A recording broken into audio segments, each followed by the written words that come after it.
What's up, everybody? Welcome to UFC Roundup. I'm Paul Felder. He's Michael Chiesa. He doesn't have a sandwich right now, but he's probably going to get one later on today. I know I had a turkey and bacon sandwich earlier today, but we have more important things to talk about than turkey sandwiches.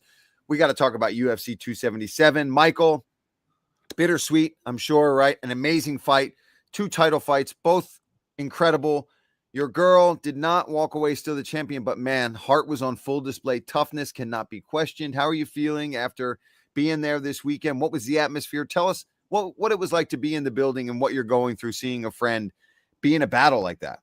Well, heading into the main event, this time I didn't have as many Modelos as I did at UFC 269. So I was much more in the moment. The crowd was great, man. I mean, the Texas crowd always shows up. I mean, once the people started rolling in, I mean, it was that Texas crowd brings a different kind of energy. And, for Julie, I can say this. For one, I spoke to her, I walked her backstage. She seemed fine. No chunk missing out of her head or whatever Dana said at the press conference. She just had to get some stitches. Dana's got a knack for sometimes stretching things a little bit,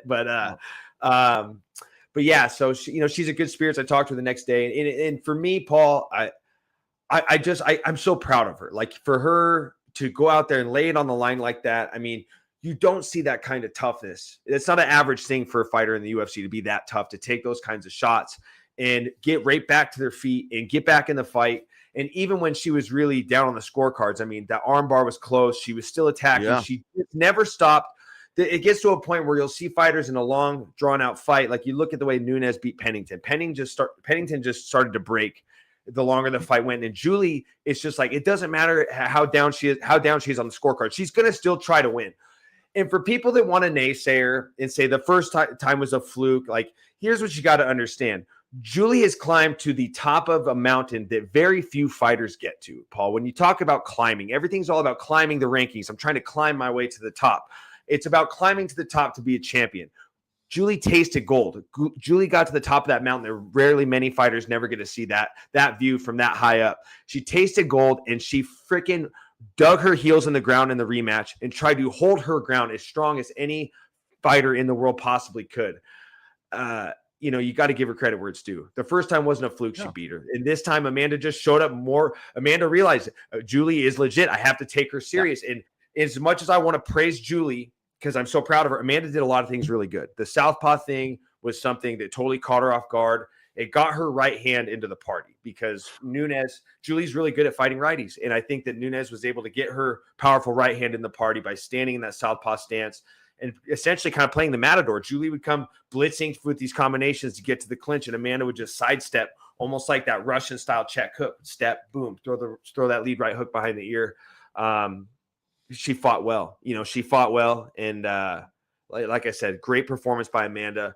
But what a gritty, spirited performance from Julie. You just don't see that type of toughness in the UFC, and that desire to win. That's not common. Not often. No, it's few and far between, and it was fun to watch. And obviously I picked her to win as well.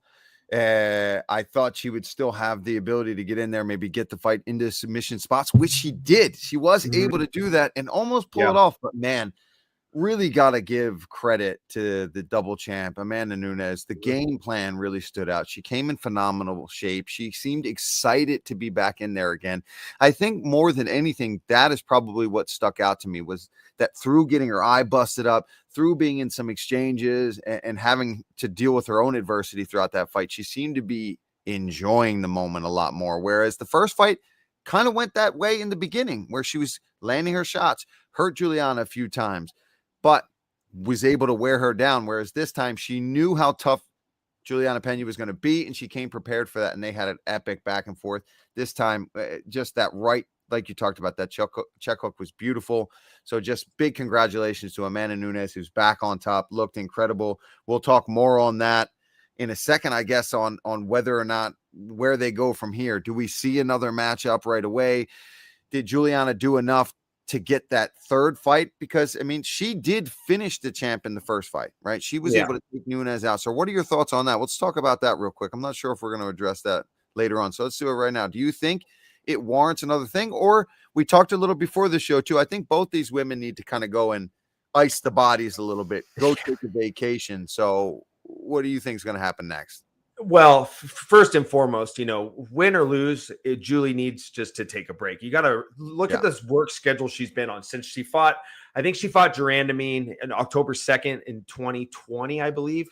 Yeah, because that was in Fight Island. So she's been in camp for like so long. She fought Durandamine. She fought Sarah McMahon. She beats Amanda Nunes. She coaches the Ultimate Fighter. She heads into the rematch. It's like win or lose, it was just time for her to just relax, take a break, see what the next move is. And Amanda, she was busted up after the fight. She wants to go to Brazil and see her family. So the good thing is there's time to figure this out, and it's time that's warranted. And you kind of hit the nail on the head, Paul. I mean, there's a lot of naysayers around Julie right now, and I just think it just blows my mind. It's like, how could you not warrant a rematch? Julie look, I have all the respect in the world for Amanda Nunes. She is a tremendous fighter. And like, there's, I'm not saying this as a bias. I'm just saying this is a reality. Julie made her quit in the first fight. You made her quit. Yeah, you might have had a rough first round, but you started putting it on her, swung all the momentum in your favor. You made her tap out, essentially made her quit. On Amanda's best night, you couldn't do the same thing. You know what I mean? So even though people are like, well, she got her butt kicked, there shouldn't be another fight. It's like, no, there should be, because there's a big difference. Julie shut her out. Julie shut her down the first fight and made her tap. And Amanda couldn't do the same in the rematch. So I think that at this point in time, and what else do you do with Amanda? The two top things is either a trilogy or a trilogy with Shevchenko. And for me, it's like, what more is there in the Shevchenko rematch? Like, she's 2-0 against her. Just to see them do it a third time, I don't think anything would be different. Now it's different with this fight. They're 1-1 against each other. Like, there has to be an equalizer in this fight. There doesn't have to be a Shevchenko trilogy, but it's, in my opinion, and that's because for me as a fan, I love trilogies. When it's 1-1, dude, I freaking love it. It makes me, and it's even headed into what we're going to talk about next, the quadrilogy, or however the hell you say it with Moreno and Figueiredo, whatever. I like seeing these types of sequences in combat sports. Trilogies are great. The buildup is great when it's 1-1. It's like there's so much on the line. Who doesn't want to see that? It's tiebreaker, man. It's tiebreaker. Everybody. This is when it's on the line, right? I mean, you both got to win. Now it comes down to, I agree. And after that fight, even though these naysayers and people talking trash, first of all, people are going to do that no matter what happens in the world, right? People thrive off talking trash. Absolutely. To people that they have no business talking to. Yeah. But that's how it works, right? And they're allowed to. So that being said, that fight was exciting, even though, it was a unanimous decision for Amanda, clearly, right? But there was enough moments for Julianna that I want to see it again. I want to see what she can come back with, right? We saw Nunes have to face that loss and go regroup and come back. Well, I'd like to see what Julianna does. Take a vacation, hang out with the daughter, do your thing, get back in camp, come back with maybe even a game plan that can beat whether she's switching stances, because now you've saw that other side. Now you're aware of what she can challenge you with from that southpaw stance, from sitting back and making you bring the fight to her. I'd like to see what both these women can do with the third fight. Of course, I think it's a no-brainer. And if Amanda wants to fight again, I guess she can go fight somebody at 145 if there's... I can see that. Anybody there anymore? That's the one thing I could see happening, Paul. I think when Amanda goes through these fight weeks to make 35, she's always like, the next fight's featherweight. I'm defending my featherweight belt. Screw these fight weeks at bantamweight. Everybody hates cutting weight. But you made a really good point, Paul, about the adjustments that Amanda made. It's what more could you do to essentially like trick Julie in the third fight? Like, you came out. Not only that, another thing that she deserves a lot of credit from, more than just going for southpaw and using that right hook, Paul, is she got the takedowns, but she did it on open mat. She was smart to take Julie down, but not try to fight her on the fence, because Julie can fight anybody else. I mean, there was a lot of big changes, but with all those big drastic changes you made, if you have to fight her again, what left is there you could do to surprise her? Now I feel like there's a little bit of a shift in Julie's favor, where she could come up with some new things that Amanda hasn't seen. So there's more to it. And then you think about Shevchenko and Nunes, it's like, what's it gonna be? Is Shevchenko gonna try and take her down and ground her? No, she's gonna kickbox her. It's gonna be the same thing the last 10 rounds they fought. Michael, we got it. I know, we talk a lot about Julianna. We had her on the show, and she's a friend of yours. But Amanda looked unfreaking believable in that fight, bro. Good. And I think she really cemented yet again her status as one of the greatest UFC fighters of all time. Not just female fighters of all time. To be able to go back, and DC talked a little bit about it on the broadcast, to go reclaim your double champ status. I mean, that's incredible. To lose that belt, still hold the other belt, go back out, get it again. When you've got everything, you've got money, you've got success, everyone knows who you are, to go and come back looking better than ever. We really got to give shine to her, because God dang it, man, she looked good. I just rewatched it again before we did the podcast here today, 100%. And it's just, man, she's powerful. But I want to see the discipline, though. Yeah, the discipline. That the only challenge left is still her. I think she's kind of went through the division. I think there's some challengers on their way up, but I still feel like they need a couple fights to kind of get prepared for what Amanda's going to bring. At least Julianna's now been in there twice. She's definitely the most ready for that challenge, I think, on the roster. I agree with you, Paul. In Amanda, I mean, this is the thing. The storyline headed into this fight, a lot of people were like, is this that tale where it's like the champion that's been on top for so long is maybe losing the fire a little bit, maybe has her own gym and her in a family. And now this is where the momentum shifts. And for her to not only evolve, not just get the fire back, but for her to evolve as a fighter and go out there and fight as disciplined as she did. I mean, it was impressive. You could see that she's definitely some more wrinkles to her game, and there's a lot still growing. There's no shortage of fight left in Amanda Nunes. That's for sure. No, that was incredible. But another amazing moment, man. Brandon Moreno gets the interim belt with a beautiful body kick, and shout out to James Krause, who's in the corner and asked for that left kick to the body. He asked for the left hook, and he asked for the left kick every now and then to the body, and he goes out there. And I can tell you, if you've ever seen Kai Kara-France fight before, the dude's as tough as they come, from New Zealand. A Kiwi is there to the bitter end, but a liver shot is just one of those things. When it is placed perfectly, man, it puts you down, and it has that delayed reaction. It was the most perfect shot to the liver from a kick that you can get. Just slapped right across that liver and sat him down, man. What a fight. Brandon Moreno back on top. Kai Kara-France, head up afterwards. I saw him talking to Izzy. It looks like he's, keep your head up, man. Brandon Moreno is one of the toughest dudes in this whole division. I can't wait to see what's next for Brandon Moreno. But what did you think about the performance? And then we're going to get into kind of where we go from here with the, interim champ versus champ. Is it going to happen? There's some rumors that, Davis and Figueiredo is going to struggle to make 25. There they are in the cage together. Some good moments. Gotta love that sweater that he's rocking there. The champ is always colorful, man. A little colorful for my touch, Paul. I like it's a little colorful. I like the cat on the front. I'm not saying I'm going to wear it. I can't pull that off. But, man, Figueiredo looks good when he's doing it. It was a good fight up until then, too, man. I mean, Kai, the power was on display. He landed some good shots. You can see, Moreno's eye was pretty busted up. But James Krause and the body kick in Moreno does it in sequence. He throws the long left hook, and it gets Kai Kara backing up. And there's bad body kicks, and then there's really, really bad body kicks. That was a really, really bad body kick because he was a runner. He got him going on his heels, where instead of him doing like a switch step, it was like a big walk through, like a running loaded body kick, and like you could see the welts on his ribs. I mean, there's some shots you just don't come back from, and that's one of them. When you get kicked, he didn't get the liver tickled, Paul. He got the liver straight punched. Like that thing. What's funny? I was watching. There's a doctor. Shot. There's a doctor on Instagram and Facebook. I think he's from Florida, and I'm going to forget his name right now, unfortunately. But he breaks all these things down and kind of explains the actual medical reasons on why certain things happen. And I've heard this before. With the liver shot, it is truly our body's defense mechanism shuts us down. Your blood pressure and your heart rate drop, causing you to fall on the floor horizontally to protect yourself. And you curl up. And when you've ever been hit with a real liver shot, you've been hit to the liver. You know that the wind has been taken from you, but it's not the wind. It's all of these chemical reactions happening in your body. And it actually just makes you lay on the ground. So you see Kai knows that he's about to eat punches. He's trying to stay up on his feet.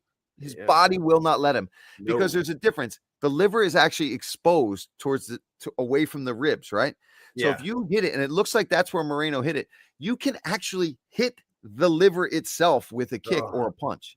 And that from based on the reaction that Kai had, that thing hit his liver for sure. It didn't tickle it like you said. It actually foot into liver.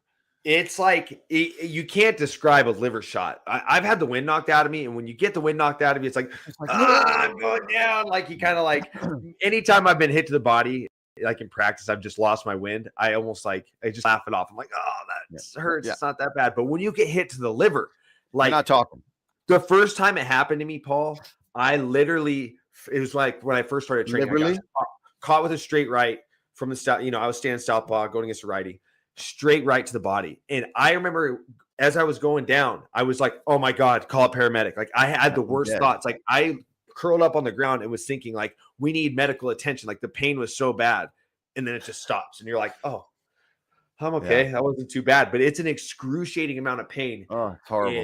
And now to transition into the muddy water, we're talking about this great body kick and this awesome win, this great back and forth fight. Flyweights just put on a show as always. Then here comes the Deiveson Figueiredo thing. This is a situation that for me, I like when fights get hyped, and this fight has enough steam on it as it is they're going to head into the quadrilogy. Is that what you call it? I don't even know. I don't even know. I'm just going to call it quadrilogy. I'm just going to shoot from the hip. But it kind of took away from Moreno's moment a little bit. It's like, and I think that if like, it was just kind of an awkward interaction. And it just kind of took away from the win a little bit, and I think that this was something that wasn't planned. I think that they kind of just did this on a whim. But nonetheless, I mean, it's like there's a lot of questions around Deiveson Figueiredo. Like I even said it last week, Paul. Like I think that this should be the undisputed flyweight title because Deiveson made this big release to the public that he's going to bantamweight. He's done with flyweights. Like he's publicly said it. It made headlines. So now it's like, okay, now they're bringing him back in. Like, what's going on with Deiveson Figueiredo? Like, it's like now essentially this is where we are. Great win by Moreno, but now we're already like, oh, what's going on with Deiveson? It's kind of like, I don't know. It's kind of an awkward transition from the moment that he won into now where we are talking about Deiveson. Yeah, I think any of these cage things when both guys are, in different situations with somebody coming in from the crowd and there's talks of him moving up, it's always going to get a little bit muddy there. I think Deiveson's got to figure it out. He's got to figure that flyweight cut out as well, because the last thing we want is for this fight to get booked. We're going to run it back for a fourth time. Richie, what is it again? Tetralogy. Tetralogy. Yeah. Thanks. Tetralogy.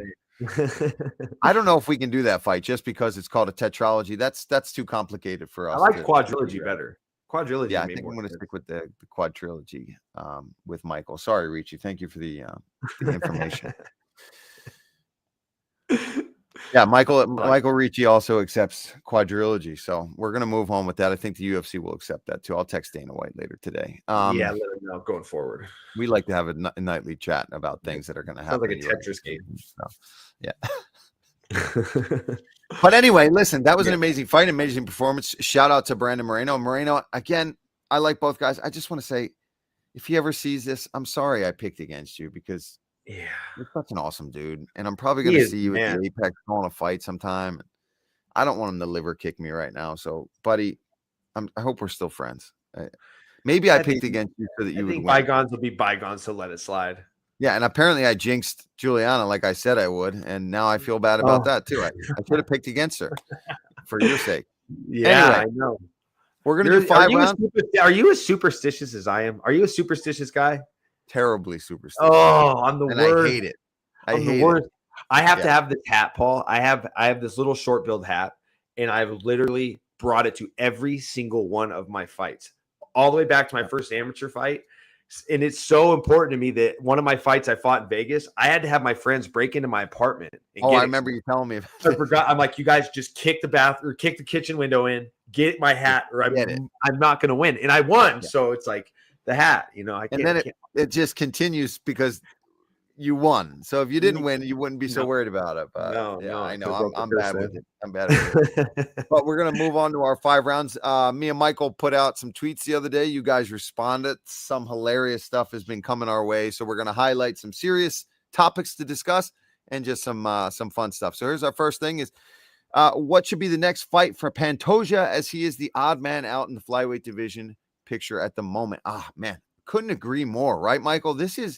He's in a tough spot. Currently ranked, I think Ricci said number 2 now, Ricci, next to the 2 champions, right? Because we've got the interim champion and obviously Figueiredo, who's the current champion. So, and he's fought most of the guys below him already or beating the guys above him. He's in one of these spots where it's like, what the heck do we do with this guy? You mentioned maybe sitting and waiting, but we know that the company doesn't like that. We're not going to want that to happen. Does he even want to do that? Do you want to sit around, develop some rust as a flyweight, or do you want to stay active? If so, what do you do with him? Who does he fight? Man, I mean, for me, Paul, like, I think that he should be the next guy to fight for the flyweight title. I just think with Davidson coming out, making this huge deal about leaving the division, you know, and he's going to need time to get his weight in check. Like Moreno's talking about fighting in December. It's like, can he get he's a big guy. Like if you've ever seen Davidson Figueiredo, his head's about as wide as his laptop. Like he could be this close to the camera and his head would be like, we'd have to split the screen in certain ways. Yeah, it'd be on either side. It's true though. But I think Pantoja's the guy, dude. I mean, look at the way he's buzzing through everybody in the division. Like, who do you give him? Like, if you just look down the line, he's fought everybody. So, and he's earned the right. I mean, even look at the main event. He made a good point. Hey, I have a win over Kai Car-France and Brandon Moreno. What the heck else do I got to do to get in a title fight? So, and if worst case scenario, at least be the guy that waits in the wings. You know, if they be back up, be ready to go. Yeah, book Davidson and Moreno, and just be the guy waiting in the wings because they pay him some bucks. Yeah, that wouldn't catch me off guard to see something happen within that fight week and maybe seeing. No. You know, and I'm saying that with all due respect. It's just like there's a lot could happen. Speculation with Davidson Figueiredo right now. Yeah, I like that. I like that backup idea. Or, like you said, maybe Davison doesn't feel ready when Moreno feels ready, and they just make him eventually be the number 1 contender and fight the winner of Pantoja and Brandon Moreno in the winter. And then you bring in Figueiredo. No disrespect, you come right back in and you fight for the real belt. But again, let's keep these things moving, man. Yeah, the way the UFC is try to cut too early, Paul, and then and then fall out of the fight. Then miss weight or something like you just don't want that to happen. Yeah. All right. So there we go. We'll call the UFC later today. We'll tell them we got that figured out. Next. Do you think the Derrick Lewis versus Sergei Pavlovich stoppage was too early? I'm going to go ahead and say that I watched that one and I thought he was on his way out, and then it was over too fast. I do think that it was early. And again, I want to preface that with, I don't necessarily think that the outcome is going to be different because I don't know. It didn't happen that way, right? I can't predict the future. I can't look back and see alternate dimensions and universes when there's a world where Derrick Lewis did get back up and won, right? Yeah. That didn't happen. In the multiverse. And again, in the multiverse, you know what I'm talking about, right? Some people don't know. Yeah. You got to know. Guys, get in your multiverse. We're probably one of just endless universes. Endless possibilities, especially with the Derrick Lewis fight. Especially when an early stoppage. I mean, who knows what could have happened? Who knows? Anything could happen there. I thought it was a little early. I mean, I thought you give a man like that, a big guy who's on his way up, and we've seen Derrick Lewis get stopped when he's out. He kind of almost lets you know he's had enough, right? These big guys, when they're really hurt, they're not spryly popping back up to their feet really fast. So he still had something going on, but he got dropped bad, and Pavlovich might have been able to do that again. I actually had him I think I picked him to win. So, I mean, I'm glad somebody won, but that we picked. I picked Lewis. I picked Lewis. I thought he was long overdue to get this. I think this big emphatic win in Texas is just like eluding him. You know, it's like, it's crazy. But yeah, I agree, Paul. Like, Derrick Lewis is a guy that, like, when he's hurt and he's done, like, like it's like, it's not like I'm not saying he quits, but it's like, the body language is there. Like when he starts, his body starts shutting down, but I've never really seen him bounce back up like that. but it's just hard to say in that position. Like he fell face first. Like Yeah. is a He good went down referee. hard. If you see a fighter going down face first, you should be getting ready to intervene. It just so happened that, you know, in the heat of the moment, a decision was made and fight was stopped as he was standing back up. I don't think it would have changed the outcome, but I do think maybe let it slide another second or two. You know, it's kind of tough. It's kind of it's a situation where it's like it's all about the hardest job, Paul, aside from being a fighter, is being a ref. Like these guys are livelihoods in their hands. Like he's thinking about a lot of things, not just like keeping Derrick Lewis in the fight to make it exciting for Texas. The ref has to, their number one job is to protect the fighters from themselves. That's it. So, That's it.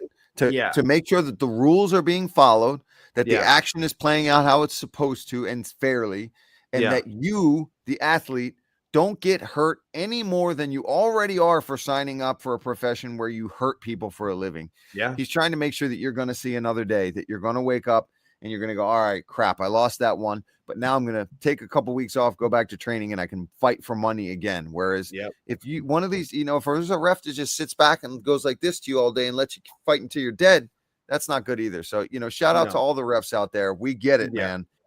They get a lot of pressure on their shoulders, man. It's tough. And I talk to them all the time, right? I see these guys all at the Apex and I'll tell them straight up. I'll be like, man, I thought it was this or that.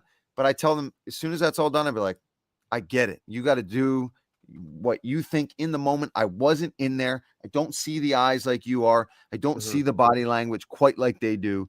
So anybody that's out there giving these refs crap, man, he's up. Sign up. Go register. Go learn how to try to go referee two guys, over 500 pounds of muscle and fists flying everywhere. Like, yeah, that's a freaking crazy thing to sign up for, trying to officiate something like that. Yeah, no thanks. No thanks. I'll stick to fighting. Should Alex Morono get a ranked opponent next? Great show, by the way, fellas. Well, thank you, Johnny. Thank you. And hell yeah. This dude's winning fights consecutively and beating some decent guys out here, man. And he's the most unassuming fighter. And I think that's why we kind of go, all right, well, clearly he won't win this next one. And he does. He's a scrapper. The dude is damn good on his feet. He's got great movement, good boxing, just well-rounded. I think you got to give him a fight with a legit opponent next. Yeah, and that's Semelsberger. That was a great fight. It was just a good fight. Dude, Semelsberger is a big, tough, gritty, strong. Yeah, that's a strong dude at 170 pounds. And you know, Morono got that signature win over Cowboy. Like, yeah, I think that he deserves a shot. He's put his time in. He's fought a lot of fights in the UFC. You know, so I think he deserves a shot. He comes from a good camp. Yeah, give him a shot, dude. There's a lot of fun fights to be made with him at 170 pounds, and it's good to keep fresh guys in the rankings. You know, it's just you got to give these guys their opportunities, like you said. You know, before we started recording the show, hey, you get a shot at a ranked opponent to maybe get a better contract, make a little better pay, and just test to see where you're at. You know, I'm sure Morono's got aspirations in the sport to join the likes. You know, Jeff Neal, his teammates, he's been in the rankings at 170 for quite some time. Yeah, give him a shot. Give him a shot. Come on. Give him a shot. We'll make that call later. Yeah, I'll call Sean up. I'll call Sean up later today. Yeah, we're matchmaking the fights now. Yeah. we're doing everything today. We're doing everything. Opinions on the stand-up in the Hamdy fight, round 3.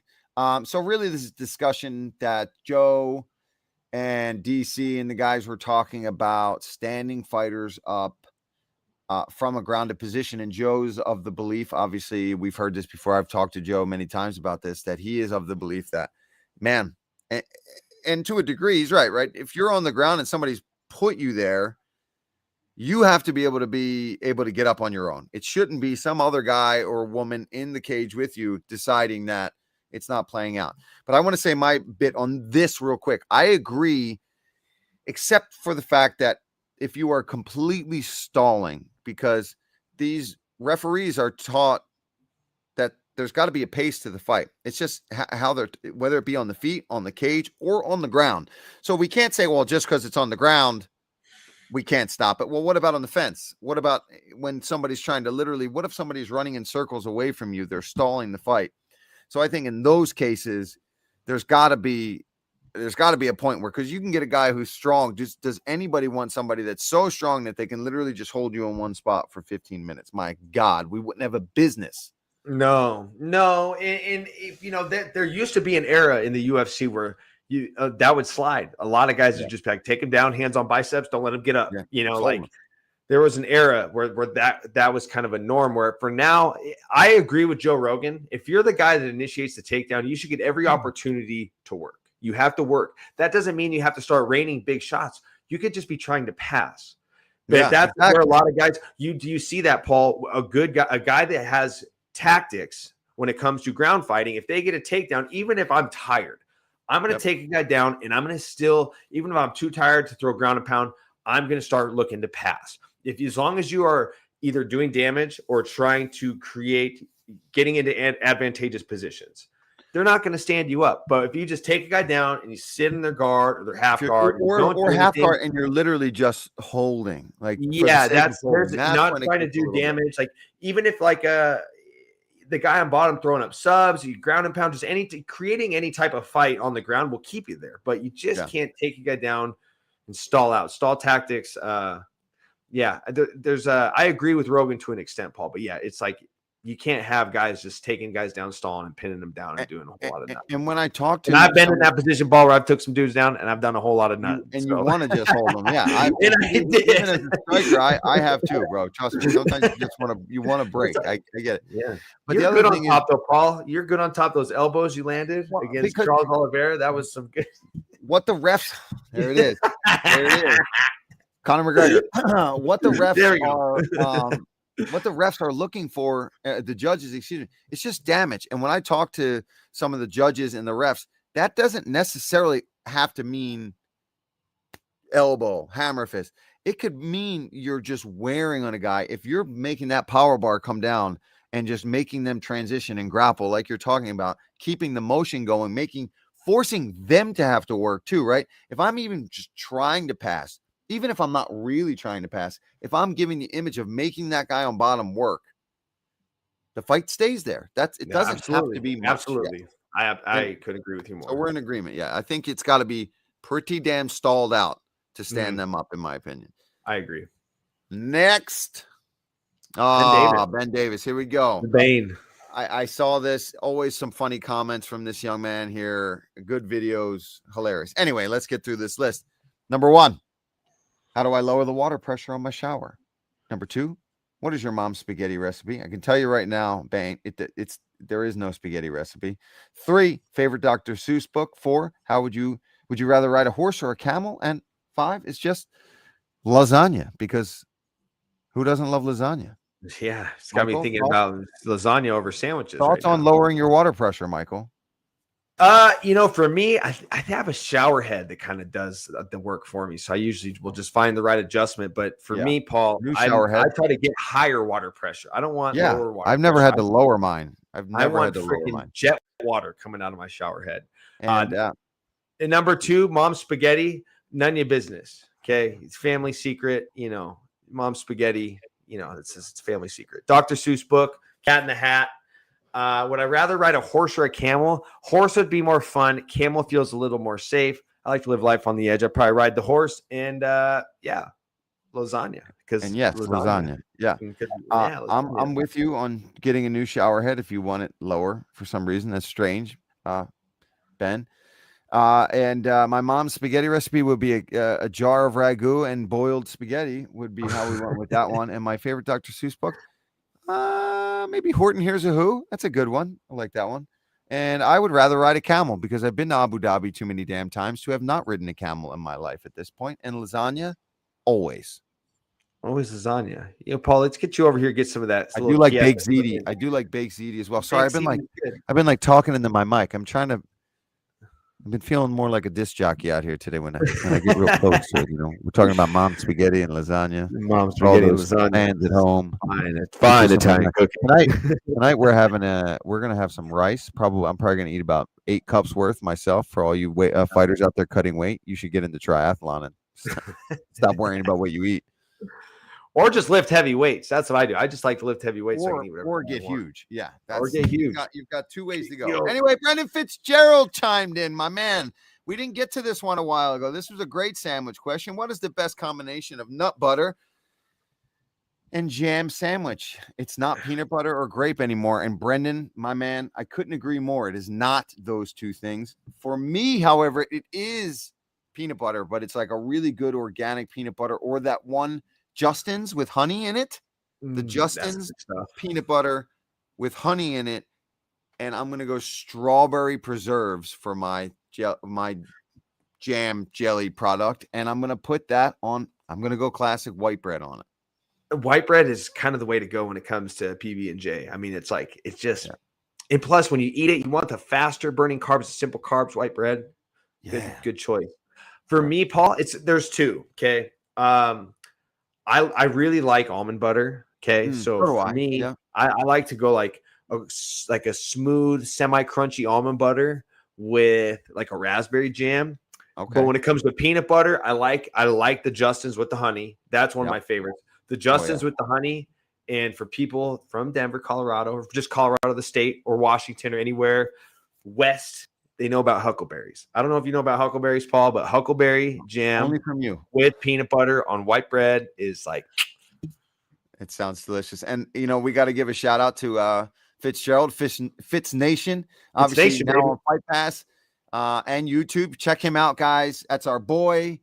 We tried to get him on before, and we had all kinds of issues. So hopefully we can get him on here and do a cross promotion as well. But I'll tell you what, Michael, if he doesn't shout out UFC Roundup on Fitz Nation coming up soon, he's going to have trouble the next show that we work together. That's for sure. I'm going to test out that stand-up that he worked on about 3 years ago when he was. I might test out the skateboarding skills that he got into during. I think he's done. No, I think he's done. I think he retired. He retired. But he's become a very, very good at the YouTube stuff, and he's a TikTok star now. He is. He's on the bigger, better things than skateboarding. Dude, he knows so much more about all that kind of stuff than I do. It blows my mind. Right? He's got a cool little camera set up and all now. But anyway, check him out. Check us out. Post your fans' questions. Hashtag UFC Roundup, or just comment to me and Michael on basically any of our social media platforms and say whatever you want, guys. We like to talk about food. We like to talk about fights. You know the deal. And if you happen to be a triathlon nut like I am, you can talk about that. If you like golf, you talk to Michael about golf. Golf and snowboarding and getting buff. There you go. And getting buff. If you want to get skinny and eat 5,000 calories a day, come talk to your boy. All right, we'll get you squared away. This is UFC Roundup. Guys, Santos versus Hill is this Saturday. Also, the finale for The Ultimate Fighter. I'll be there. I'll be working. Check it out. It's going to be some great fights. Peace.